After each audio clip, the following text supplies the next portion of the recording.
আসসালামু আলাইকুম রহমতুল্লাহি ওয়া বারাকাতুহু। দেশ এবং দেশের বাহির থেকে যারা আমাদের এই ভিডিওটি দেখতে পাচ্ছেন সকলকে জানাচ্ছি প্রীতি ও শুভেচ্ছা।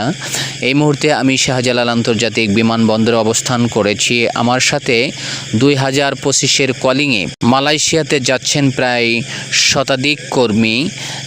এই মুহূর্তে তাদেরকে নিয়ে আমি ইমিগ্রেশন চেক হওয়ার পর পা হাঁটি হাঁটি করে সামনে এগিয়ে যাচ্ছি।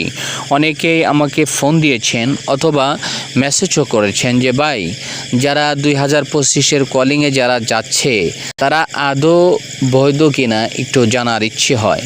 তো আসলে যারা জানতে চাচ্ছেন তাদের উদ্দেশ্যে আমি বলতে চাই, যারা 2025-এর কলিংয়ে যারা মালয়েশিয়াতে গমন করছেন অথবা মালয়েশিয়াতে যারা যাচ্ছেন,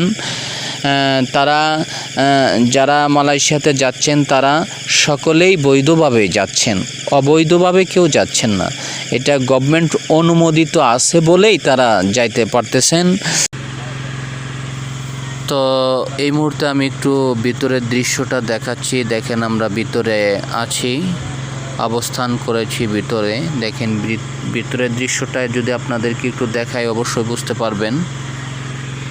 অনেকেই আবার বলেছেন যে ভাই, বিমানে ওঠার যে দৃশ্যটা, যাত্রী যে বিমানে উঠছেন সেই দৃশ্যটা একটু যদি আমাদেরকে দেখাইতেন আমরা অনেক খুশি হইতাম। তো এই যে দেখেন অনেক লম্বা একটা লাইন, মালয়েশিয়াতে যাচ্ছেন প্রায় শতাধিকের উপরে হবে, অনেক লম্বা একটা লাইন। এই লাইন ধরে একজন একজন করে বিমানে অবস্থান করছেন। আজকে এই পর্যন্ত, ইনশাআল্লাহ পরবর্তী ভিডিওতে দেখা হবে।